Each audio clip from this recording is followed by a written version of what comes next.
Depuis quelques années, il y a un refrain qui roule en boucle. Dans les salles de profs, dans les corridors d'école, dans les rencontres entre les intervenants, puis même dans les conversations entre les parents, on entend « Hey, il y a plus de TDAH qu'avant. Les enfants ont tellement plus de problèmes de comportement à l'école. Les jeunes semblent plus anxieux, plus impulsifs, plus difficiles à gérer. » Est-ce que ce sont des paroles en l'air? Je peux dire que dans ma pratique professionnelle, je le constate aussi, les demandes pour des services auprès des jeunes augmentent. Les requêtes concernent de plus en plus souvent l'attention, la régulation des émotions ou les comportements. Les éducateurs disent la même chose. Les intervenants en milieu scolaire le répètent. Les parents le vivent au quotidien. Mais une grande question se pose. Est-ce que ce ne sont que des observations ponctuelles liées à certaines régions ou à certains milieux? Ou est-ce qu'on assiste vraiment à une tendance mesurable qui traverse toute la société? Est-ce vraiment une génération plus difficile? Ou vivons-nous une crise invisible, une épidémie qui transforme nos enfants et nos jeunes?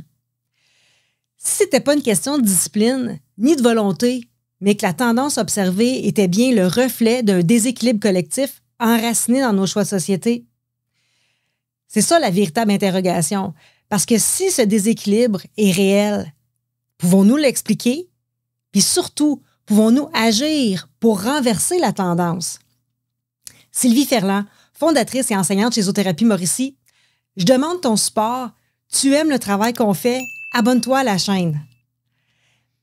Depuis les années 2000, il y a un terme qui est apparu dans le langage scientifique et social. Le déficit de nature. Nature Deficit Disorder. Ça a été popularisé par Richard Louv dans son ouvrage Last Child in the Woods. C'est pas une maladie au sens médical. C'est un ensemble de symptômes physiques, psychologiques, sociaux qui apparaissent quand le lien avec le vivant disparaît de notre quotidien. Les chiffres sont sans appel. Les études démontrent que, en France, les enfants consacrent aujourd'hui moins de 10% de leur temps libre à jouer dehors, alors que leurs grands-parents passaient plus de 40% de leur temps dans la nature au même âge. Selon l'Université de Sherbrooke, le jeu libre, en plein air, a chuté de plus de 50% en 2 générations. Ça a été remplacé par les écrans, les activités intérieures structurées. Au Québec, environ 80% des enfants vivent en zone urbaine. Ça limite fortement leur contact avec la nature. Maintenant, aux États-Unis, les jeunes de 8 à 18 ans passent en moyenne 7h30 devant un écran.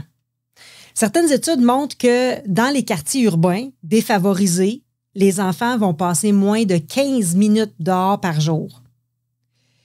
Puis ce déficit touche pas seulement l'Amérique du Nord. En Europe, l'OMS a identifié l'inactivité physique puis le manque d'accès à la nature comme une des plus grandes menaces de santé publique au 21e siècle. Le déficit de nature, c'est pas une invention des chercheurs, c'est une épidémie silencieuse qui touche toutes les sociétés industrialisées. Alors, qu'est-ce que ça laisse comme conséquences concrètes? Privés de leur terrain de jeu naturel, les enfants, les jeunes développent des symptômes qui passent plus inaperçus.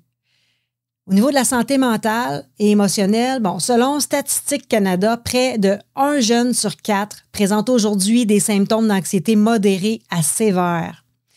Les enseignants signalent une hausse marquée des troubles de l'humeur, de la régulation émotionnelle, irritabilité, crise de colère et repli social.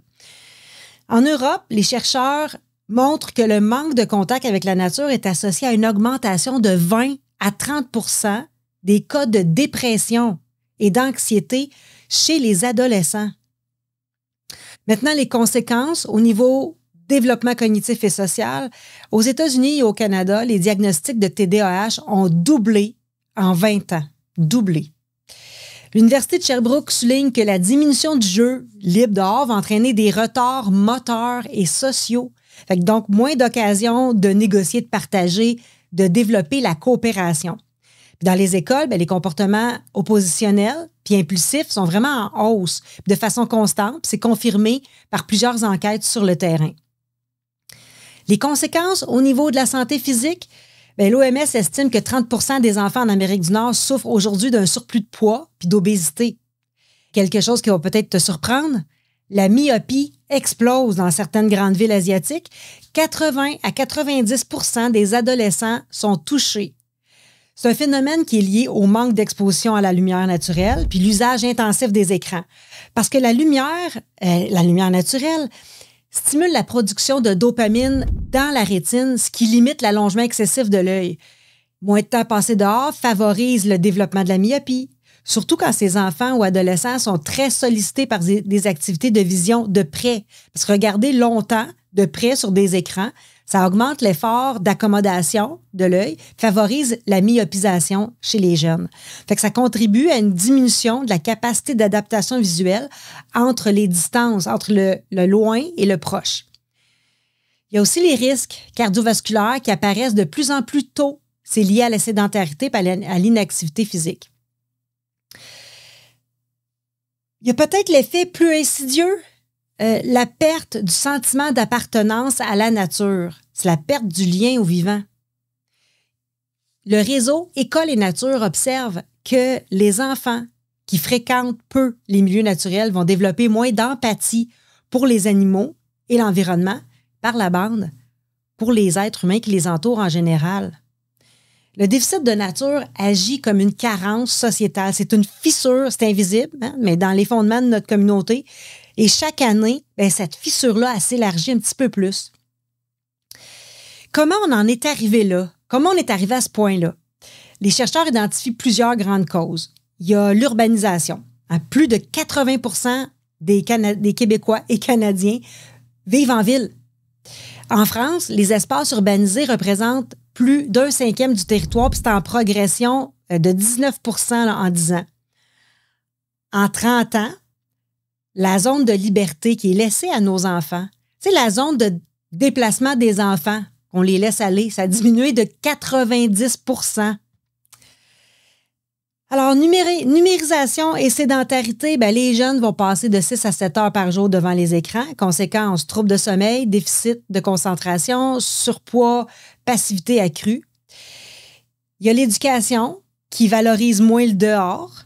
Alors, autrefois, les classes nature duraient peut-être 3 semaines. Aujourd'hui, les séjours scolaires en plein air, ça se résume souvent à 2-3 jours par année. L'éducation valorise davantage les résultats scolaires que le jeu libre, qui est pourtant essentiel au développement. Au Québec aussi, les enseignants expriment leur difficulté à intégrer des activités extérieures, manque de temps, contraintes administratives, pression des programmes. Un autre facteur qui fait qu'on en est rendu là, on est rendu à ce point, la peur du dehors. Il faut parler de ce facteur-là, c'est un facteur culturel, la peur. Peur des accidents, peur des inconnus, peur des maladies. Richard Louv, dans son livre, rapporte que les parents d'aujourd'hui ont grandi dans la nature, mais élèvent leurs enfants à l'intérieur. Cette peur-là a réduit l'autonomie des enfants. Or, en 30 ans, la distance qu'un enfant peut parcourir seul de chez lui a diminué de 90% à cause de toutes ces peurs. C'est autant de freins qui enferment les jeunes entre 4 murs. Fait que toutes ces causes-là que je viens de nommer ne font pas juste s'additionner simplement, elles s'entrelacent, se renforcent. Puis un enfant qui vit en ville, dont les parents craignent de le laisser jouer dehors, puis qui a accès à une tablette ou une console dès son plus jeune âge, il devient presque automatiquement victime du déficit de nature. Le déficit de nature, c'est pas seulement une statistique. C'est un dilemme au quotidien, un dilemme dont on ne parle pas, dans lequel parents, éducateurs, intervenants se retrouvent coincés entre 2 forces contraires. Sécurité versus liberté. Programme versus besoin réel. Constat versus moyen. Alors, les parents, d'un côté, ils savent que leurs enfants ont besoin de bouger, de jouer dehors, d'explorer. De l'autre, la peur les retient. Peur des accidents, peur des inconnus, peur du danger. Résultat, les jeunes restent enfermés à l'intérieur, hyper connectés, souvent sous surveillance. La sécurité immédiate semble vraiment gagner au prix de leur autonomie puis de leur santé à long terme. Les éducateurs, Bien, dans les écoles, les enseignants sont conscients que les enfants apprennent mieux quand ils bougent, quand ils explorent. Pourtant, les programmes, là, des programmes serrés, les contraintes administratives, le manque de ressources, bien, ça limite leur marge de manœuvre. Ils voient leurs élèves s'agiter, se déconcentrer, accumuler les diagnostics de TDAH. Mais comment sortir davantage quand le système valorise surtout la performance académique et la conformité? Les intervenants, quant à eux, bien, psychologues, zoothérapeutes, psychoéducateurs et autres professionnels de la relation d'aide le répètent, les enfants ont besoin de contact avec le vivant. Mais sur le terrain, les moyens manquent. Les listes d'attente s'allongent, les budgets sont limités, puis beaucoup doivent se contenter d'éteindre les feux au lieu de prévenir les problèmes. Voilà où les tensions se situent. Entre sécurité et liberté, entre performance scolaire et bien-être global, entre constat clair et ressources limitées. Alors, est-ce qu'on va accepter que cette génération grandisse déconnectée du vivant? Bon, c'est un tableau sombre, mais il y a une bonne nouvelle. Il n'y a rien qui est irréversible. Le déficit de nature, ce n'est pas une fatalité biologique. C'est une construction sociale. Puis puisqu'il a été construit par nos modes de vie, bien, il peut être déconstruit ou corrigé. Les activités en nature, il y a de plus en plus d'initiatives qui voient le jour. Les classes extérieures où les enfants apprennent directement dans la cour d'école ou dans un parc voisin. Les écoles forestières qui sont inspirées des modèles scandinaves qui permettent aux enfants de passer plusieurs heures par jour dehors, peu importe la saison. Il y a des programmes communautaires aussi qui intègrent le jardinage, l'exploration sensorielle puis les jeux libres en plein air. Alors, toutes ces approches-là, bon, sont encore marginales, mais ils montrent pourtant des résultats engageants. Les jeunes, ils développent plus de curiosité, de concentration et de résilience. Pour nous, en zoothérapie, le rôle des animaux comme médiateurs, il n'y a pas que la forêt ou les parcs. Les animaux, bien, simplement par leur présence, agissent comme un pont vivant vers la nature.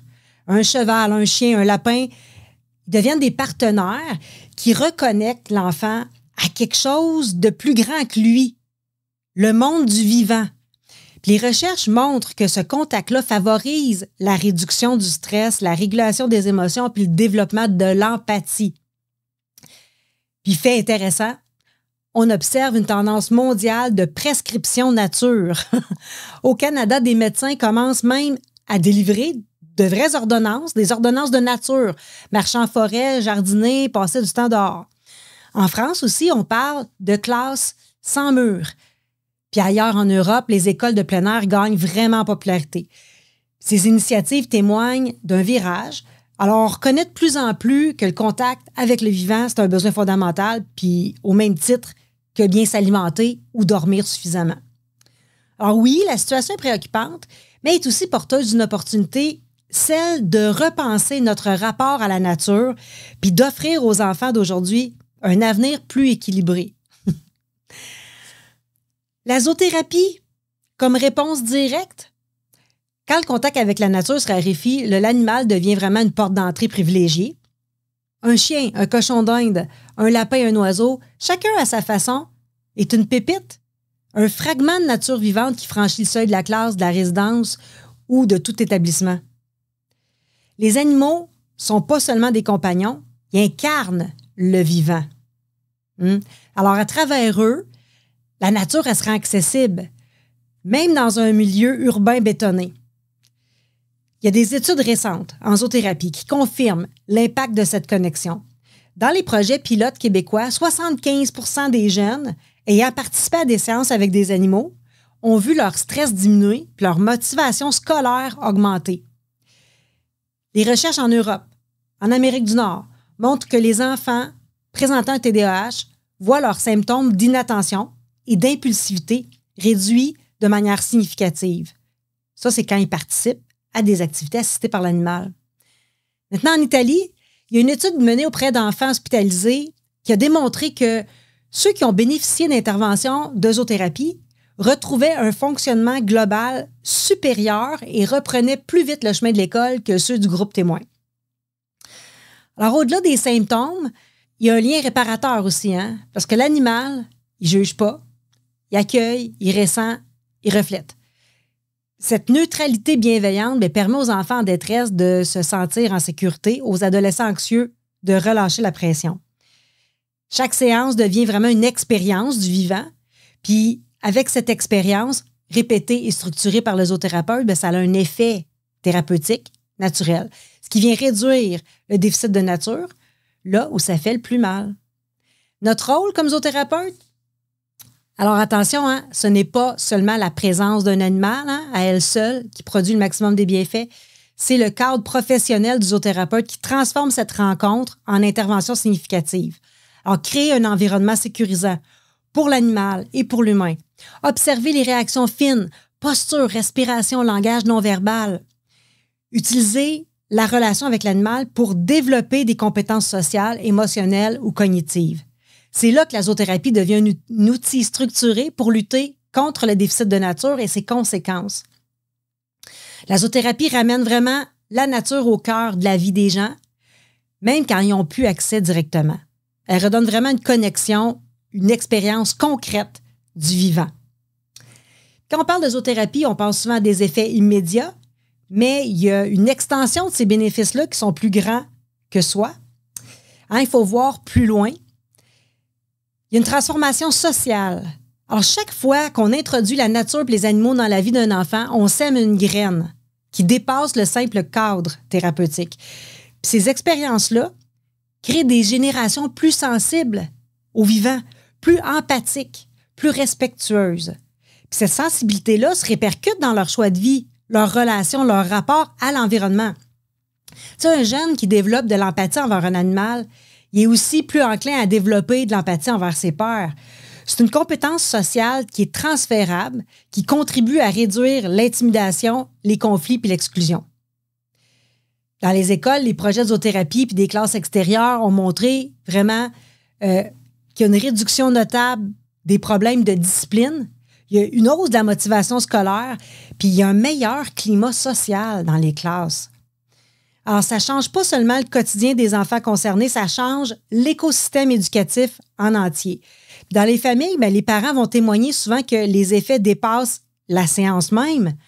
Un enfant qui apprend à respirer calmement avec le zoothérapeute et son animal va reproduire la technique à la maison.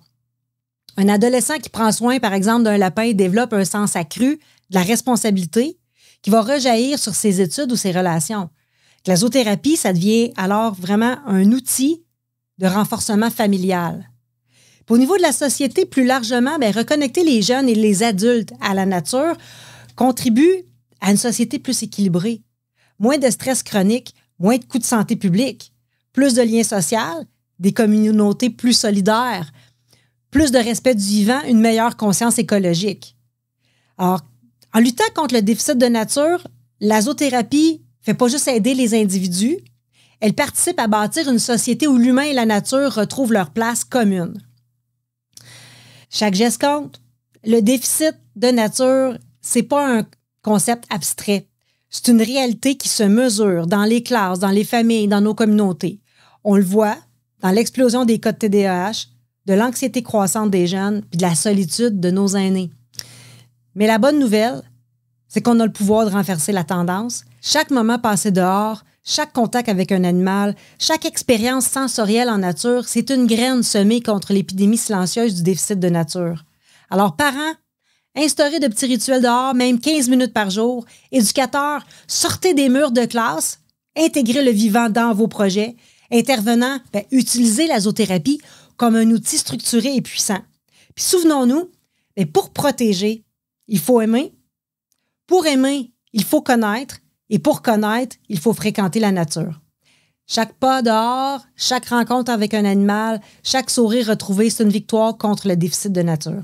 On a le pouvoir de renverser cette tendance, puis chaque action compte. Tu as aimé cet épisode? Mets un pouce sur la vidéo,